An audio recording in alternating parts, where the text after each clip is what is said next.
Hello and welcome to jasonnewland.com. My name's Jason Newland. Please only listen when you can safely close your eyes. This is Let Me Bore You to Sleep. I hope you're well. Today is Thursday, the 17th of July 2025. Wow!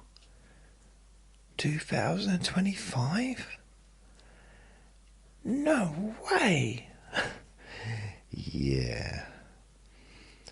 2025.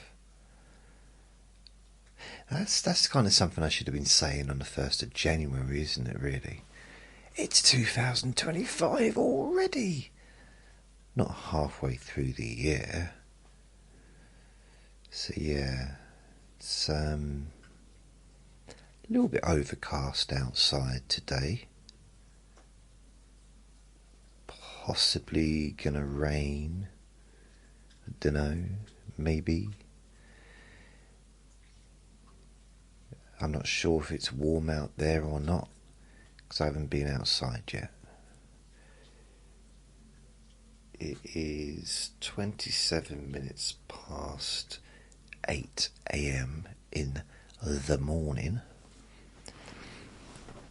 Vinny's on the floor, chewing on one of his chewy things. I'm feeling a bit more relaxed than I was yesterday, and a lot more relaxed than I was the day before. Now, I've got the day off today, the day off from going up to the hospital to see Uncle Sausages, and it feels quite nice just to, I don't know, to not have to do anything, to not go into that environment. I'll be back again tomorrow morning, but today, yeah, it was weird because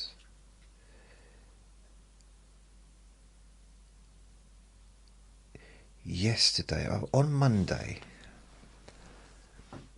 I'm not sure why, but Monday I was just drained. So I visited on Monday and it was just hard work. Come home and I think I was in bed by about 6:30 in the evening.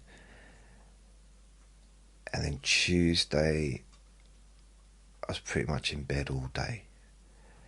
I really wasn't in the best space. I suppose just getting on top of me a little bit. But then Wednesday, yesterday, although it was also really tiring,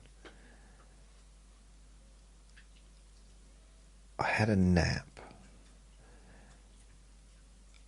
about 4:30 till about 5:45. Got up and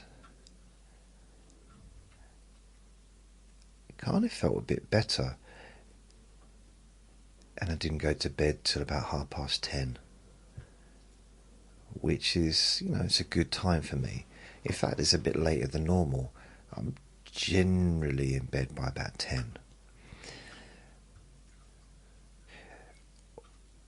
Although I didn't really get anything done as far as podcasting.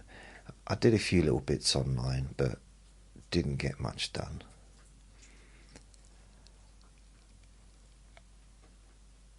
I kind of felt a bit better yesterday, and I went to sleep, and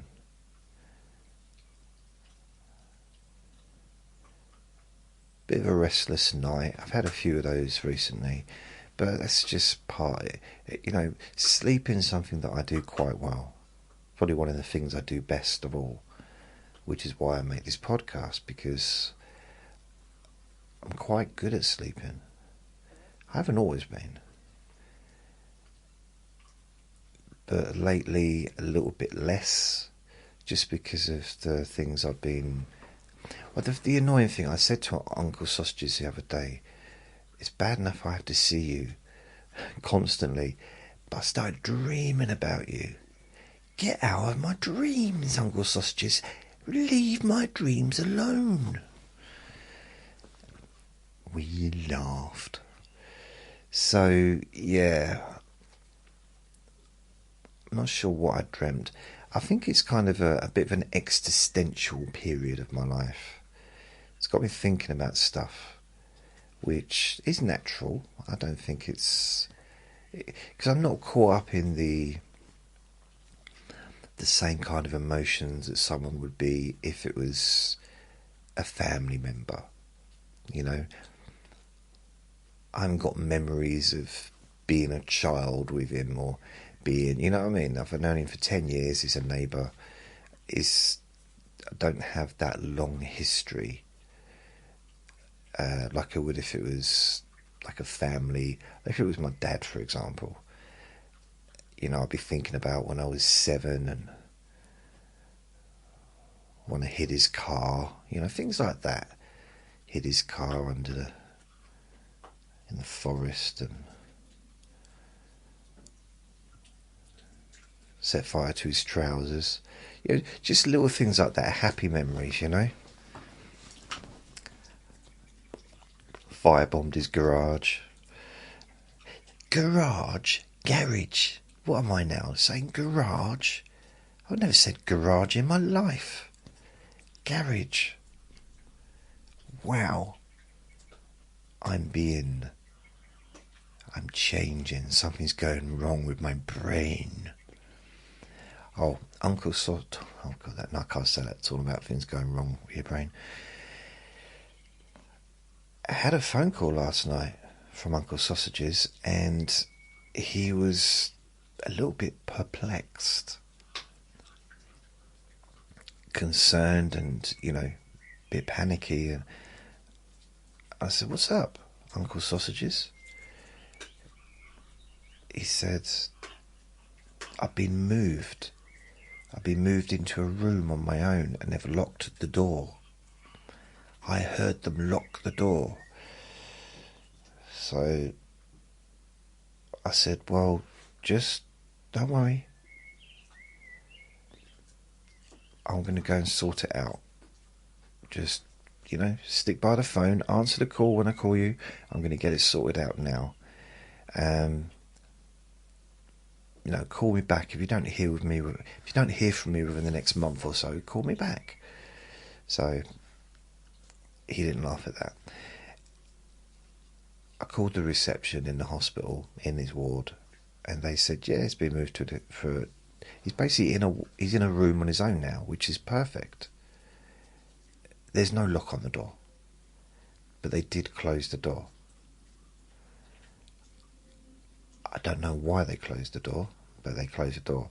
I said, "Well, is it okay for him to have the door open?" In fact, I just said, he needs to have the door open. I don't know why they would close the door. I mean, I suppose it's privacy for him, maybe, but yeah, I've seen a lot of those side doors, usually they're open, because there's only a few single rooms in the ward, and that's usually, I think, for people, well, yeah, it's that kind of need to be on their own. So I spoke to the receptionist, to the nurse or whoever it was that was on the reception. I said, "Can you please just go round and reassure him of what you said to me, because she told me he was fine, he'd just been moved to a room on his own, and that's the next stage of his stay in that ward. Hopefully, because he's been, yeah, have I told you? All right, I'll give you the update. Okay, so, yeah, I spoke, anyway, she did do that. I phoned him up, and she was doing it as I was speaking to her on the phone. And she said, oh, the door, there's no lock on the door, Uncle Sausages, and we can leave it open if you want. Why would they close it? That seems a bit weird. It's a little bit, I don't know. Just, it seems a little bit, I mean, if he needs help, because what I've noticed is in the hospital, some of the people, they've got those buzzers and stuff, they can't always get to the buzzers, and they're shouting for help. Now, he won't be heard. He's not got a particularly loud voice either, so he won't be heard if he's got the door shut. Mind you, he probably phoned me. Help me! Like, who is it? It's Uncle Sausages. What's wrong? I can't reach me drink. I want to drink your water. It's over there. Have you tried reaching? No, I can't be bothered. You get it for me. I can't get it for you. I'm at home. Just get it for me. Okay. Anyway, she did that, but when I visited him earlier in the day, I said, I had a little plan. I decided, because I'm down as his next of kin, as well as one other person, which means the doctors, anyone can talk to me. They've got permission to do that. So, I went and spoke to his nurse. I thought there was a doctor in charge, but he's no longer under the doctor. He's under a nurse who is basically trying her best to get him out of there into a hospice or a care home. That's basically the next step. And I just thought, you know what? I sat down and just said, look, I'll just ask you what's going on with Uncle Sausages. And she said, oh, that's a funny name. I said, I know. It's not his real name, is it? She said, no, why are you using that name? I said, well, kind of two reasons, really. Is firstly, for his anonymity, because no one knows who I'm talking about. She said, is that your podcast? I said, yeah. She said, you're still doing that, are you? I said, yeah. She said, even though no one listens? I said, yeah, that's rude. She said, you're rude. And what's the other thing? I said, it's because Vinny, he likes to give Vinny these packs of sausages. And Vinny calls him Uncle Sausages. And she said, but he's a dog. I said, yeah. Dogs can't talk. I said, yeah, he can. He calls him Uncle Sausages. She said she just made that up for the podcast. But dogs can't talk. I said, no one can talk. It's a podcast. None of this is real. She said, oh yeah, I forgot. It's me. I'm the one doing your voice right now, Mrs. Nurse. She said, don't call me Mrs. Nurse. That's my biggest thing that I don't like in the world. I said, that's weird. For me, it's war and hunger. That's the thing I don't like. But you don't like being called Mrs. Nurse. That's the thing that annoys you the most about the world, is it?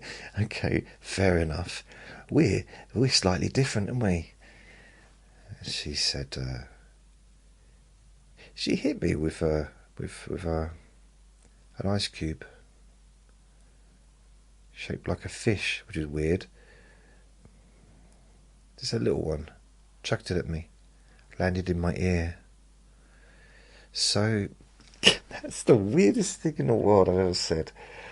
Chucked an ice cube shaped like a little fish and it landed in my ear. Why did I say that? There was no reason to say that. But then you could argue there's no reason to say anything. Talking for the sake of talking. Yep, that's moi. So, I just sat down and said, oi. I said, can you just tell me what's going on? She said, what, everything that's going on? Can you be a bit more specific? You want to know about the problems we're having getting our driveway fixed after the botched job the builders did? I said, no, it's not really personal stuff. It's more about Uncle Sausages. She said, okay, so you want to talk about football and his favourite football team and the golf that's coming up? I said, no, I don't want to talk about sport. I'd like to talk about his condition. And she said, oh, I see. A professional conversation. I said, yeah, if you don't mind. If you just yeah. And I said, well, I've been doing a little bit of research. I know more about his condition than I ever wanted to know. And it's really, I'm just wondering, what the situation is, where we're at. And she said, well,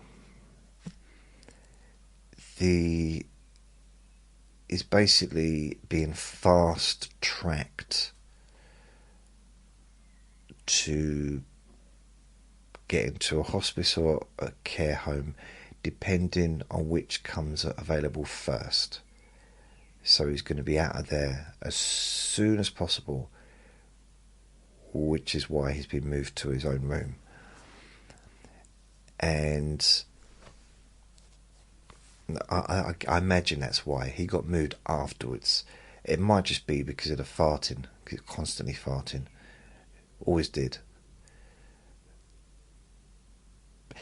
It's really weird though, because he's in a room with 4 other men and it's turned into a farting contest. It's really, honestly, it's like who can do the biggest, loudest, smelliest farts. And they've got a chart. They've actually got a whole kind of like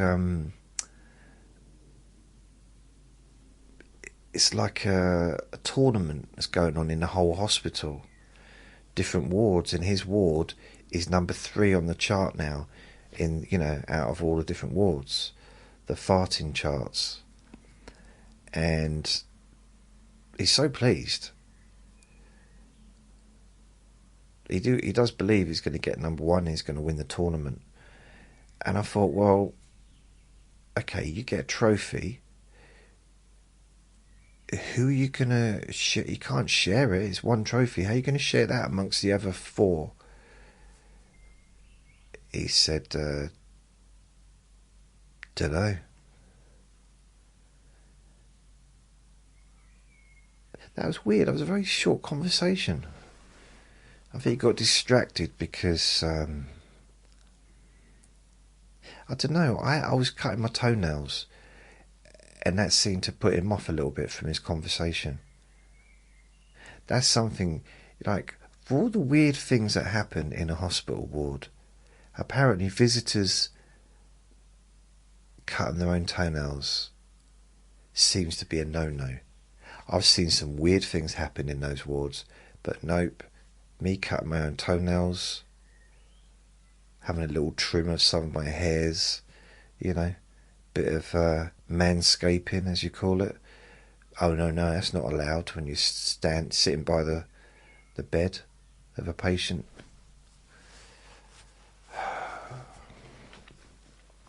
So he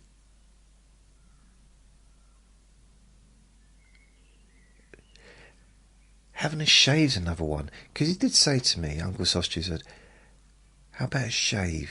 I thought, okay. So I go down to the shops and get myself some soap and some shaving foam, and so I'm having a shave, and he's saying, well, I meant me. I said, well, do what you want, but I'm having a shave. And I said, okay, sorry. So I start on him. He said, after about 10 minutes, he said, I said, is that okay? He said, yeah, it's nice, but I thought you were going to do my face. Oh. So the nurse said, basically, I'm not going to get into medical terms and stuff because I don't know any, but he's hopefully going to be moving out of there.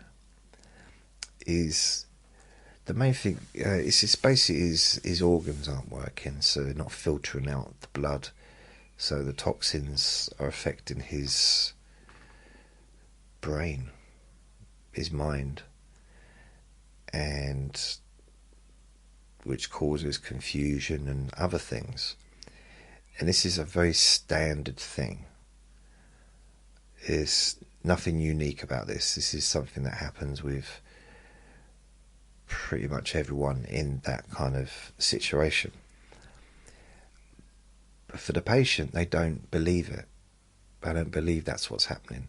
They believe what they believe.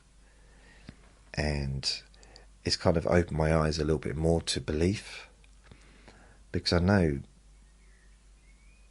well, I've been around enough humans to know that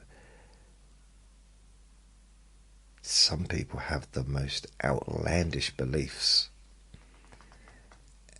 and some people are born into a belief system and never question it. But I know people that are born into a belief system and do question it. But then it can be hard because they decide that they don't really agree with the belief system that they were born into. But if they leave that belief system, they're potentially going to lose all their family and friends. It's a hard one, isn't it? That's the thing. I had to deal with that because, I was born into Satanism, and I remember my nan saying, if you leave Beelzebub... She was hovering off the floor. None of this happened. Why am I saying this? I wasn't. Satanists. Wow. Oh, my nan was the king of Satanists. Hi, Nan. God, could you imagine if I get to see her again? She's going to ask her, I'll be so excited to see her. She'll be just like, I've got some stuff to talk to you about. What's this crap about me being a Satanist?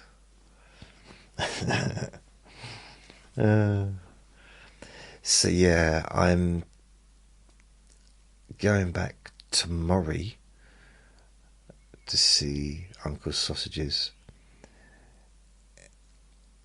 I'm really hoping that within the next week he gets to move out of that hospital.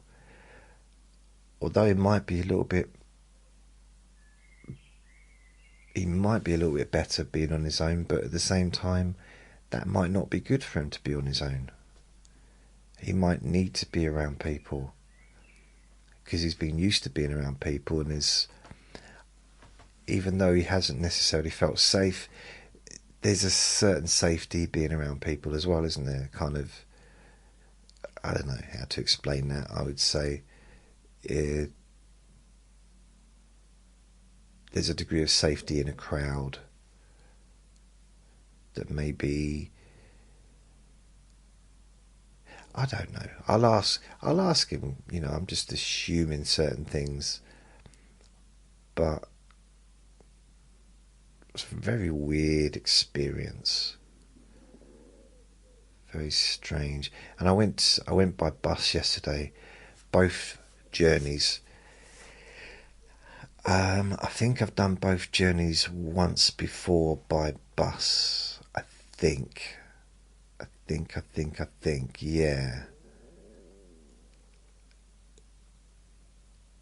Or I might have gone by bus and come home on a taxi.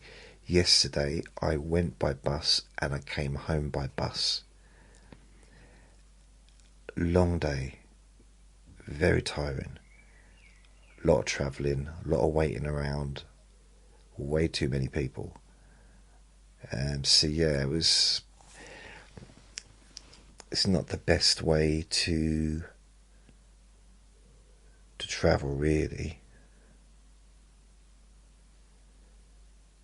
Personally, it's not ideal, but it's okay. It's all right.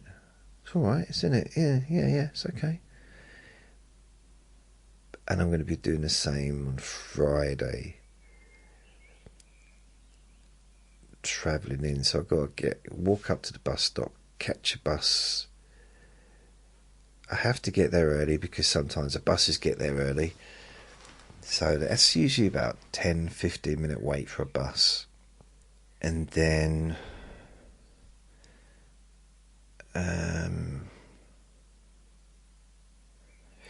so you got the wait for the bus gets there.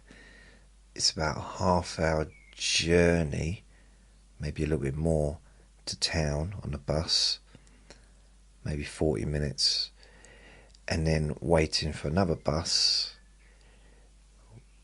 which takes, there might be a wait of 10 minutes or something like that. Not a huge amount of wait actually for the next bus.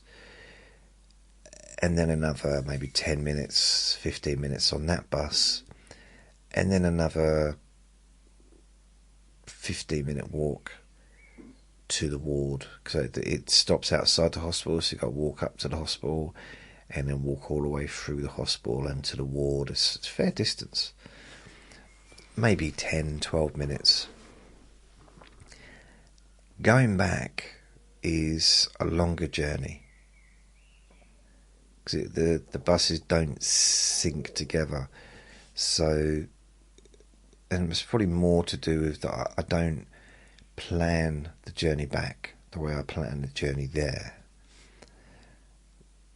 So I generally end up waiting for about half an hour, about 20 minutes. Yeah, about 20 minutes for a bus at the hospital, which then takes me to, I found a way of doing it where I go up to, it takes me up to a certain point and then I get off, which means I've got 3 different buses to choose from that will take me to where I'm going. So it's quite a good thing, unless it's raining. Not so good, because then I'll be getting wet. But I did it yesterday, and I went into the petrol station, came back, and I missed the next bus. But then there was another bus that came probably 7 minutes later, 8 minutes later. So yeah, it was pretty good. Got back, so it was still like an hour and a half, maybe longer, to get home. So yeah, it's 3 to 4 hours travelling a day, depending. I mean, it can be maybe 3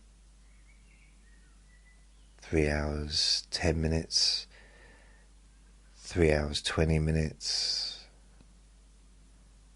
3 hours 30 minutes, maybe 3 hours 32 minutes. It really depends. I mean, it depends on how long the journey takes, on how long I've been travelling. That makes sense. Yeah.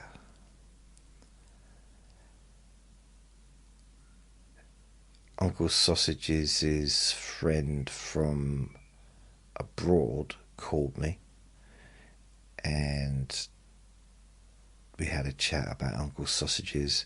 He's his oldest friend. He's known him since, wow, probably 50 years at least. Yeah, probably, yeah, over 50 years. So he was just talking about him, and just, yeah, just finding out how he is. And he can't get up to see him because he's older than Uncle Sausages. And he didn't tell me, but Uncle Sausages told me that he wasn't well, physically particularly well, so he can't really travel. But they are trying to, I think he's trying to organise some things for Uncle Sausages as far as a commemorative act,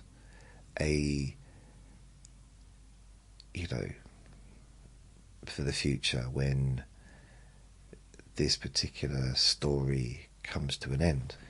So he's got some things in action. So Uncle Sausages may move to a different place, another country, to be at peace there. So I'm not 100% sure. Now, the most important thing to Uncle Sausages, I've said Uncle Sausages way too many times today, the one most important thing for him is the golf that starts today at 9 a.m. And he's been on about that for weeks and weeks, since he got in it, in fact, because it'll be 4 weeks tomorrow that he went in there. 4 weeks. Wow. In fact, it's 4 weeks today, so it's literally, today is now 4 weeks. Tomorrow will be the start of the 5th week, as it were. So it's 4 weeks, but 4 weeks, and the actual day was a Friday, so 4 weeks ago tomorrow. He, right from the start, he said, I don't want to miss the golf on the 17th. And I said, don't worry about it, you'll be home in time for that. Because I had no idea what was going to happen. I just thought he'd come in and put him on a drip, get rid of the jaundice, and then he'd be out again a day or two later. That's why I generally thought it was, because I've seen that before. Lived in a place with someone when they went yellow and they were on a drip, like a vitamin D drip or something like that, and they were out after a couple of days. And that's what I generally thought it was. Well, that's what I was hoping it was. Something fairly simple that could be remedied. Maybe a lack of some kind of nutritional thing, or, something simple. I was kind of wishing. And so I said to him, we'll be out. You'll be home by the 17th. You'll be able to watch the golf. He said, we can watch it together. I said, no, you can watch the golf. I'll be in my home doing what I want to do, because I don't want to watch the golf. And he said, well, do you watch it with me? I said, no, never, not under any circumstances am I going to sit there watching the golf. And I stuck to that, but I didn't, at the time I didn't realise that he'd still be in hospital. So over time, he said, over the first week, I'm going to miss that golf. I said, no, you're not. He said, I will. If I'm stuck in it, I'm not going to be able to watch it. Because they've got these little TVs that are not the best quality, but you don't have access to kind of all the sports channels and stuff, as far as I'm aware. And he's sports mad. He loves sport. So I made him a promise. I said, listen, I'm not going to say your name again, because I've said it, He said, what? I just not going to say your name anymore during this recording. He said, it's because you said it too often, don't you? I said, yeah. He said, why don't you call me by my real name? I said, I don't want to do that. I like to keep people's names, give someone an unusual or funny name or a weird name and do it like that. He said, oh, fair enough. And I said to him, look, because he was getting really to the point where he was going to just walk out. And I didn't want him to walk out because we were still waiting to find out what could be done at this point. And I said to him, okay, I'll make you a promise. You're going to watch the golf on the 17th of July. Bearing in mind this was still June. Okay. I said, you're going to watch golf on the 17th of July. Guaranteed, I promise you that. Even if it means me having to bring my own television into here and put it into the day room so you can go in there and watch it. I'll bring my own massive TV in, because I've got quite a big TV.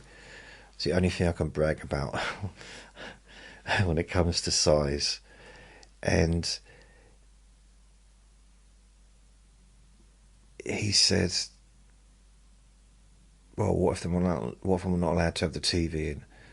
I said, look, whatever happens, because I had an idea in my head, I said, whatever happens, you're going to watch the golf. And he said, all right, okay. What I was going to do was, the ideal situation would have been that he'd be out of there by now. He'd be in a care home, which is what I was hoping for him, not realising that perhaps he's beyond that now, but I was hoping that he'd perhaps get into a care home in his own room, get him a TV in there, get him set up.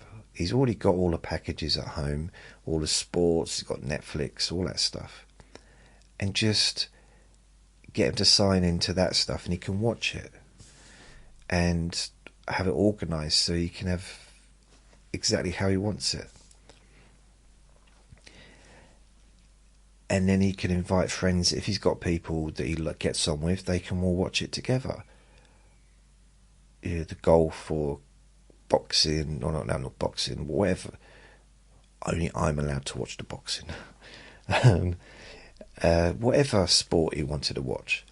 He might have some, people in there that love golf as well. I know it's a popular sport, so people do like it and that. I'm just not really into it myself. Although I used to have a golf set. Although I used to be a professional golfer, I just lost interest. The money was too easy.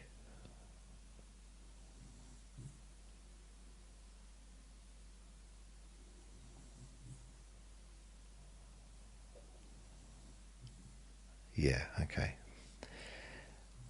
Finney's fast asleep. So I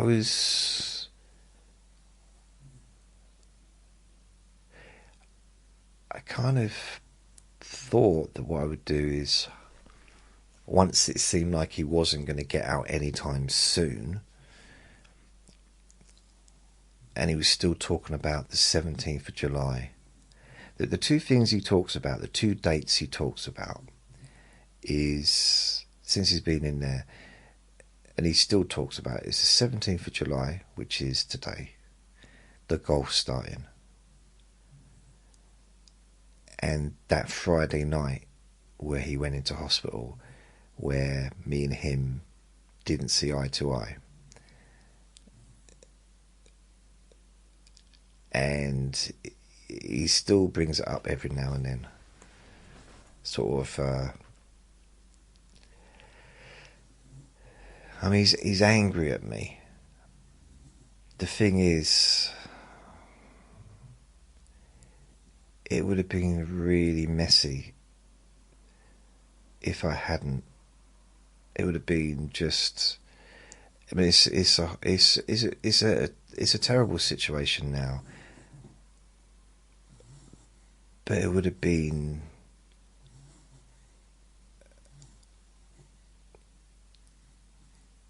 I don't know, way worse. I believe I might be wrong. So I saw that he was yellow. If I'd have ignored it,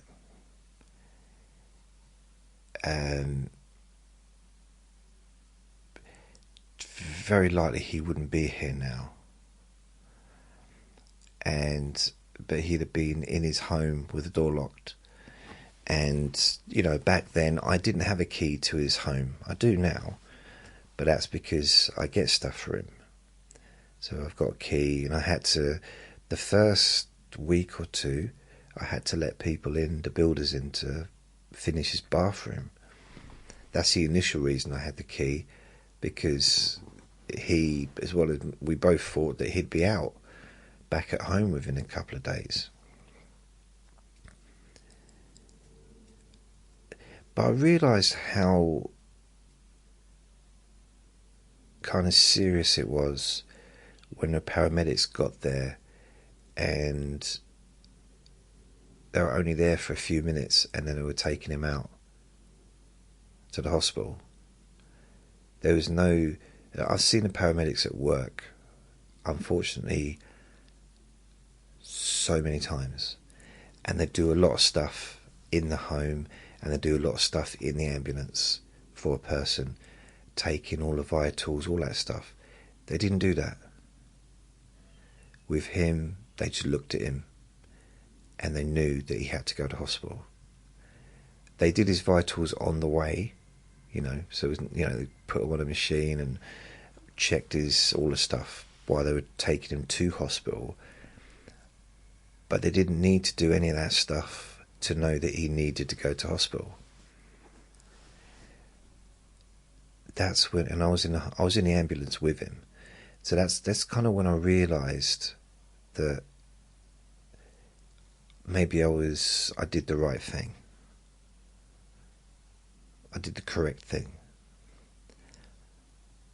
But then I'm kind of conflicted between, well, he wanted to be at home. That's what he wanted. He wanted to be at home, watching the sport, and I took him away from that. He wanted to be left alone, and I kind of took that away from him. It wasn't, you know, vindictive, though, it was because I cared. But at the same time, I'm just like, well,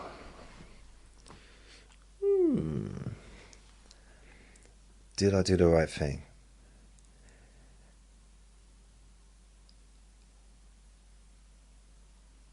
You know, he's on medication he's not suffering physically.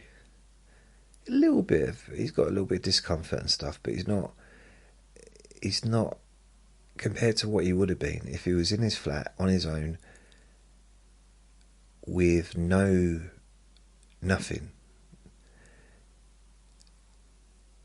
No medication, you know, he would have, and he wouldn't have known what it was. And I wouldn't want anyone to go through that.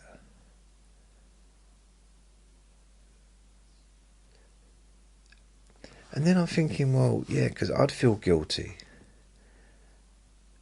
But then it's not about me, it's about him.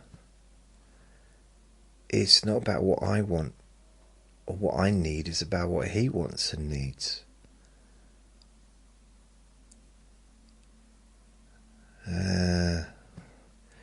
So yeah, I don't know. Still don't know if I did the right thing, because he told me to go away when I said to him, "Oh, you're yellow."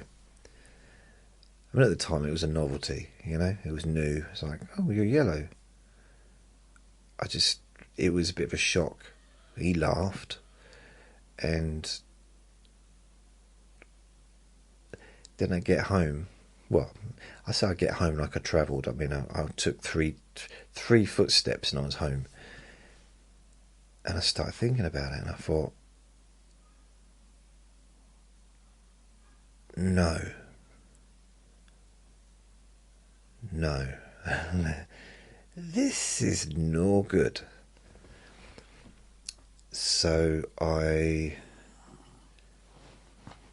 well, I've talked about what happened that night, so I won't go through it again. But yeah, I went all out to try and figure out what to do next. And even though he said don't, I did. I'm not talking about putting weird things through his letterbox. I talked about, that was a different time. He wanted to be left alone. Don't you dare call the paramedics.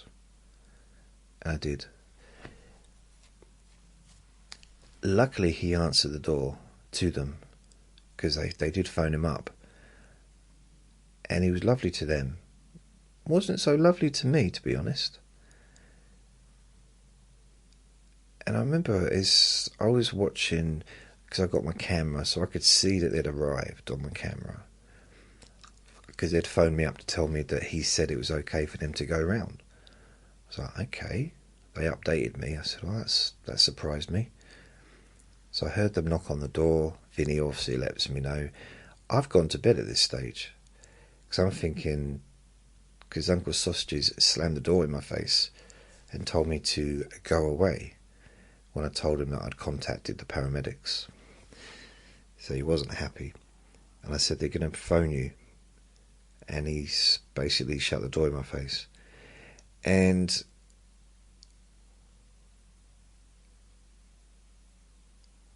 so this is 10 o'clock, I'm lying in bed. About 20 past 10, paramedics arrive. 10:30, he's outside the door trying to lock his door with the paramedics, behind him. It's that quick. So I go outside just to sort of see how he is, say hello to the paramedics, and I thought, I didn't know if Alex was going to try and karate chop me or something. Do a swinging back kick, if that's such a thing. And I just said, I explained to the paramedics, because I'd already seen, I'd seen them earlier going in. That's it. They only went in and then, yeah. So, I'm a little bit muddled on what happened, but I said to them, I'm the person that phoned you about him. And he said, you sexy JJ? I said, yeah. I said, can I get your autograph? I said, no, not now. I'll come on. I'm at home. It's all right when I'm out sometimes, If I'm doing a concert, I expect my fans to flock all over me, but just, I don't need it. I don't need it when I'm at home. She said, sorry, but I'm just so excited to finally meet you. Yeah. And one of them said, I'm taking him to the hospital. He needs to go to the hospital straight away.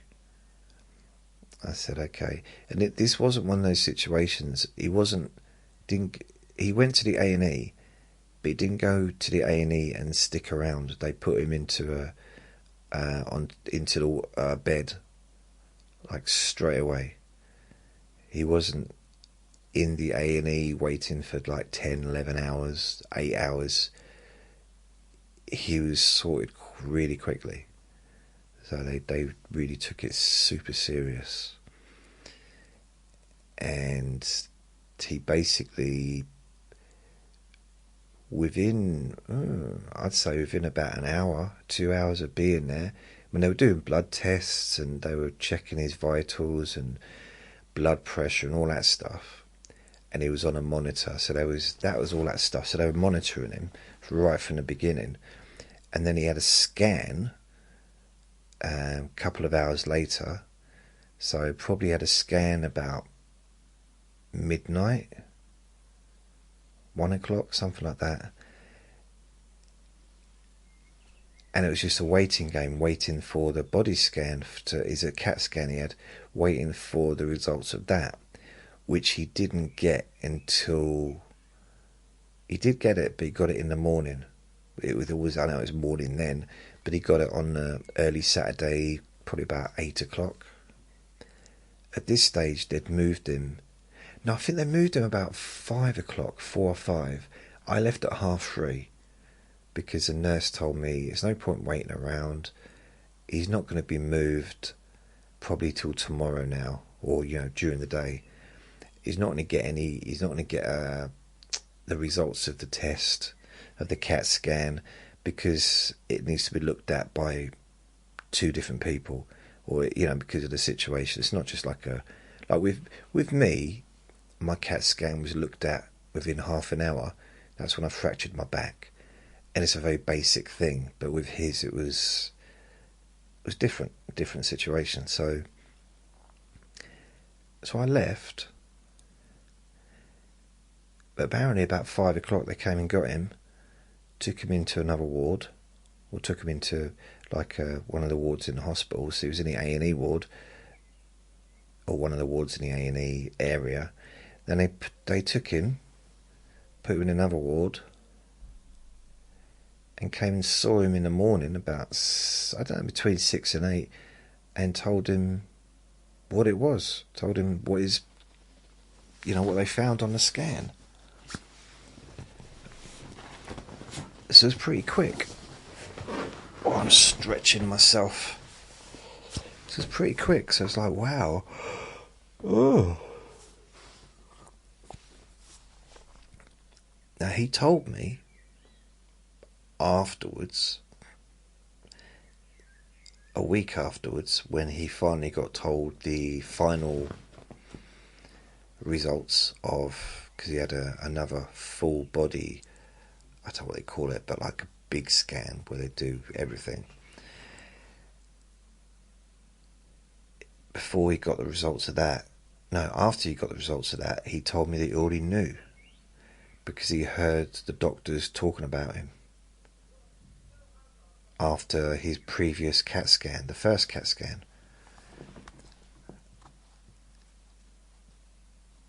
Which explains why he was talking the way he was talking on that Saturday morning.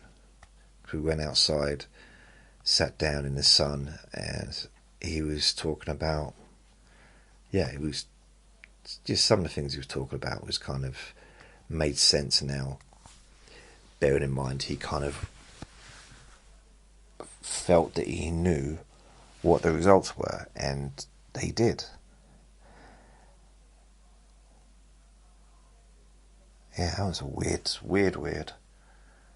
Weirdy. Oh my gosh. Such a strange period of time. So, I just, there's that kind of like, should I have just left him? Because for me,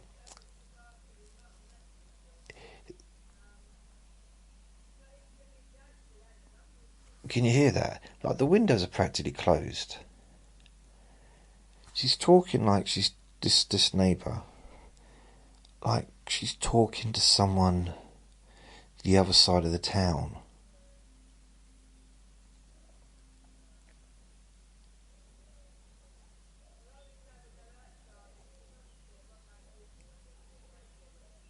I'd say it's probably 4 times louder than it needs to be.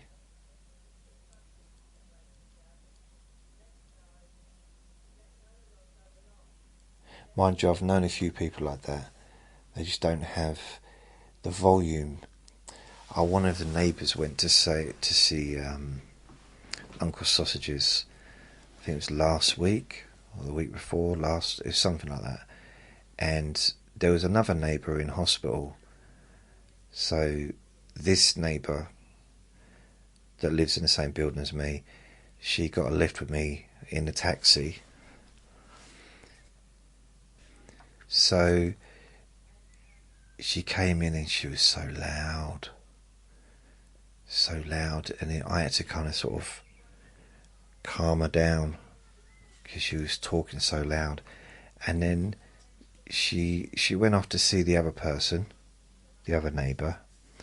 So we're all sitting in there. There's like 1, 2, 3, 4 people in that ward. This is the previous ward that he was in. And that neighbour came back again. Hello! Scared the heck out of everyone. Even the nurses were jumping. Like, so loud. It was joltingly loud. And Uncle S, God, I've started calling him Uncle S. S is his sausages. He said to me, "Get her out of here. Get her out of here now." Because it's so loud. To be fair, I mean, she's a really nice person. Just very loud. Auntie no volume control is what I call her. And there's been times when I've come in at night, I've taken Vinny out, late, like 11:30, whatever, and I'm coming back in, I'm just being really quiet, and she might be coming home herself, or she might be just coming out of her door, and I think once, so I'm walking up the stairs really quiet, she opens the door, so, "Hello, Jason!" It's like, scared me, honestly, absolutely, just like, "Hello!" It's like, what? So loud. She doesn't do that. She stands really close to you and does it as well. Like, "Hello, how are you?" It's like, okay, just step back. How far back do you want me to step? About 3 miles. 3 miles back. That's it. But you want me to hear it? Don't worry, I'll still be able to hear you. Don't worry. Honestly, if everyone spoke at her volume, phones would not have been invented. They wouldn't be needed. I'm just gonna speak to my friend in Australia. "Hello, friend in Australia." Like, they'd hear her. They would. It's so loud. That one over there is kind of not as loud, but more. It's a different kind, because she's not like this one's like, she's like that all the time. That's her volume. This one does change her volume. The one over there. It's weird. I can't even. Some of the things I hear is just ridiculous. It's comparing. I just can't. I can't go into it. One day I will. One day I'll tell you what I've heard. It was just ridiculous. It's just funny. It's like really see. There's no way of explaining it without it coming across as being slightly rude. And I don't want to be rude. I do, but I don't. But I do, but I don't. But I do, but I don't. But I do, but I don't. Do. Don't.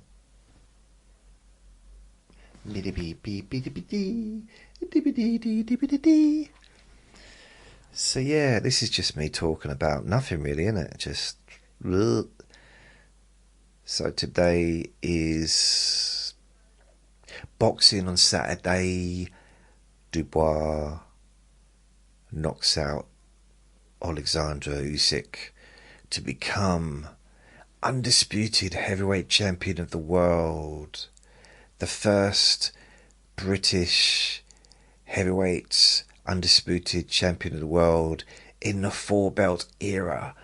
Oh my gosh. Yeah. So, because you say, what do you mean in a four belt era? What are you talking about? Well, Lennox Lewis was the last person who was British to be undisputed heavyweight champion. He was the last British one to do it. to have all the main belts. Now, at the time, the WBO is still around, but no one cared about it.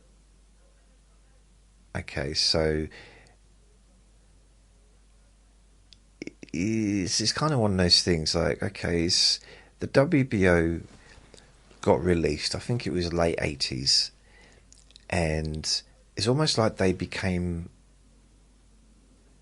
gave birth to themselves in order to give people like Sugar Ray Leonard and people like that a chance to win more world titles.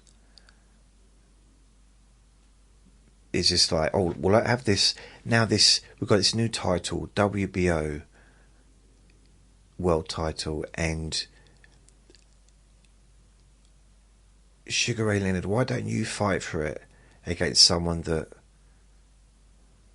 you could easily beat? Yeah, that's a simplified version of it. But what happened? It wasn't classed as a proper world title until the boxers made it into a proper world title. People like Chris Eubank Senior, or Riddick Bowe, who held the heavyweight championship WBO. So it's the world champions that made it into it. Pacquiao held the WBO a few times when he was like in his peak. So it became legitimatized over the years. It took a few years. I mean, even in the early 90s, even when Eubank and Nigel Benn were holding those titles, they were stars, but titles, I think it really started to become legitimate. It became a bit more relevant then, but it's because of him. But yeah, even so, I mean, bearing in mind that I don't even know if Lennox Lewis ever held the WBO. He might have done. And I think the last time he held all the titles was 2002, I think. Maybe 2002? Something like that. It's a few years ago. Yeah, a few years ago. Did he win the 88 Olympics?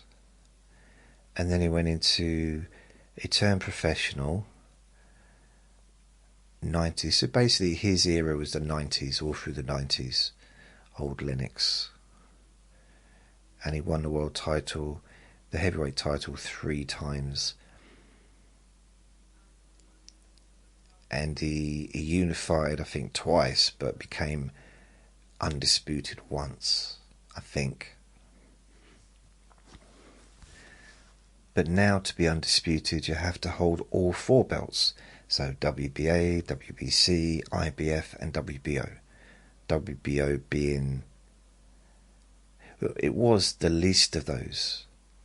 I think there was a time when I used to class the IBF as being one of the top ones, but apparently WBC is classed as like the top, and WBA, IBF, and then WBO. But I think it depends on personal preference, I suppose.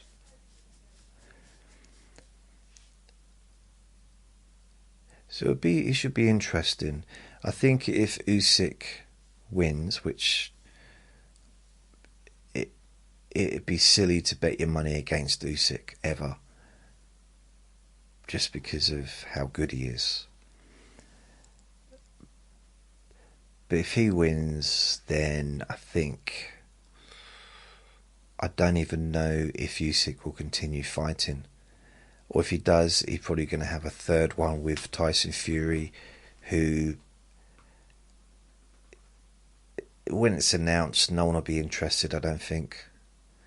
I mean, come the actual fight night, it'll be interesting, because I still think that Tyson Fury could do the job if he just didn't mess around and he got on with it and he actually had a game plan and he went to the body.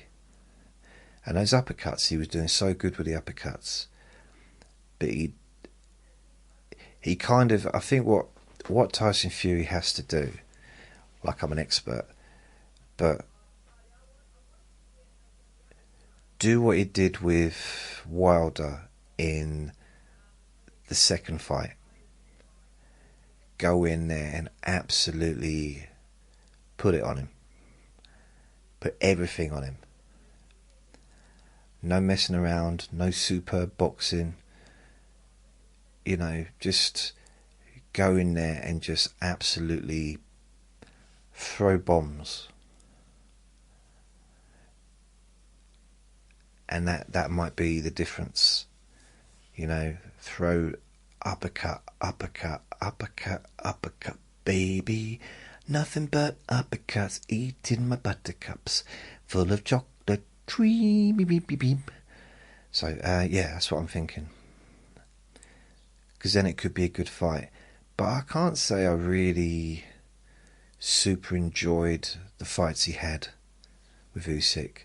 Because although Usyk is brilliant, it's not necessarily. It's kind of, he'll fight an exciting fighter, and he dampens down the excitement of that fighter. A little bit what with Tyson Fury can do. So when Tyson Fury fought Dillian Whyte, now Dillian, you know, it made Dillian Whyte look below average, and you know, Dillian Whyte was fit for that fight. A fit Dillian Whyte is never going to be below average. He's a very powerful man, he's a very tough man, and Tyson Fury made him look like a beginner.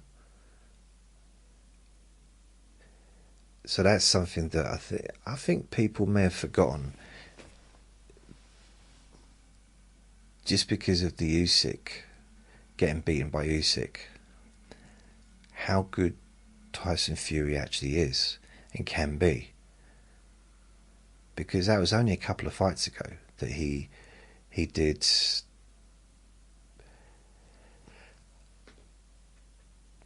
Yeah, it wasn't that long ago, was it? A couple of years ago that he did Dillian Whyte, and he basically outboxed Chisora. Chisora hardly laid a glove on him. And now Chisora's almost in a peak of his career at 42. It's a weird one.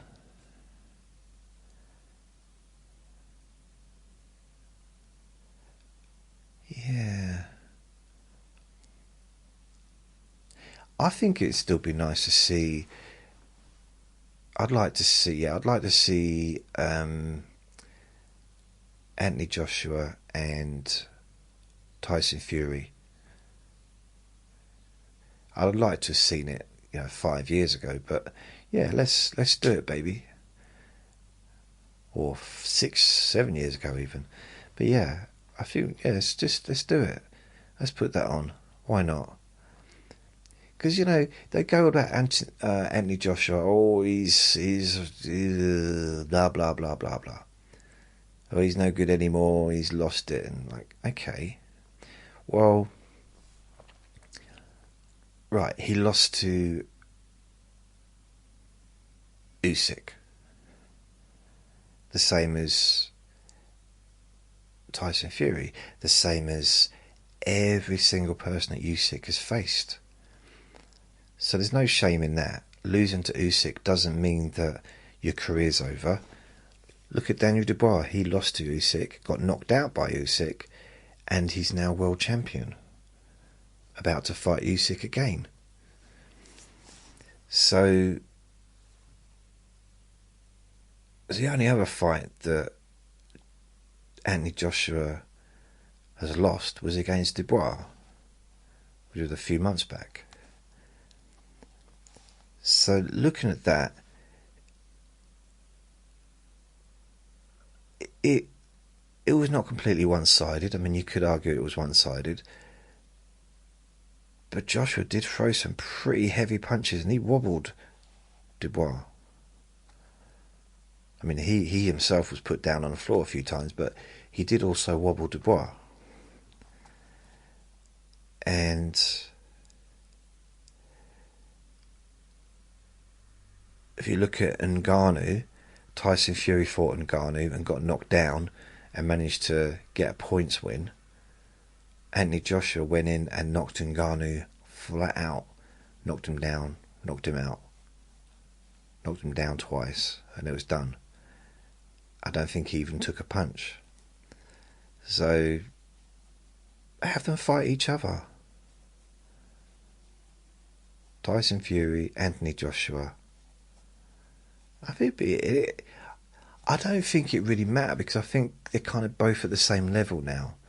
They're both, in a sense of, they're both the same kind of ages. They are at the tail ends of their careers, just for the fact that they're both heading on to 40 now, like 37 or whatever, 38, 37. I know Foreman won the world heavyweight title when he was 44. Let's just stop talking about that. And so they're leaving their best maybe behind. But when you've got two people on the same level, it can be amazing. Look at Conor Benn and Eubank Jr. They're both on the same kind of level. Eubank Jr. is kind of on he's like the tail end of his career. Conor Benn hadn't fought for about 2 years. Hadn't had any proper fights for a while. Been out of action. I think he was out of action 18 months before he had this fight with Eubank Jr. And they put on a lovely little show. It was ever so lovely. Some would say glorious. So I'm just thinking, sometimes the best boxing that you'll see is between two complete unknowns who are just starting out, or maybe they've just got they haven't got a very good record. They might have lost loads, but their styles gelled, and it might be one of the most exciting fights you ever see, ever, if you get to see it. But you might not get to see it because it might be on some satellite channel that no one watches, on a boxing card that no one knows about. So it's some amazing fights out there that don't get the attention because they're not famous people, or they're not promoted by a famous promoter.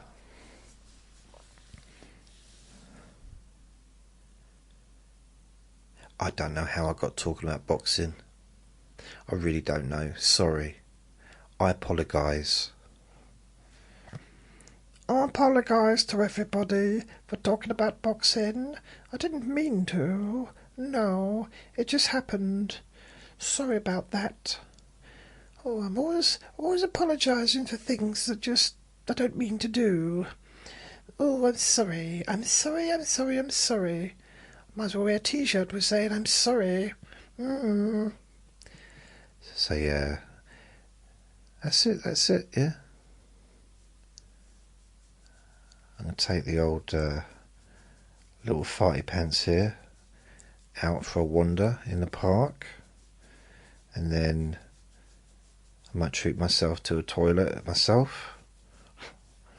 Treat myself to a poo. Keep talking about poo. I don't know why. And need to do some laundry today. Yeah, I do need to do some laundry. I'm just gonna relax. Have a relaxing day. Yes. So I'm going. Thank you for listening. Please remember to be kind to yourself, because you do deserve to be happy. And be gentle with yourself. You deserve to feel safe. Lots of love. Bye.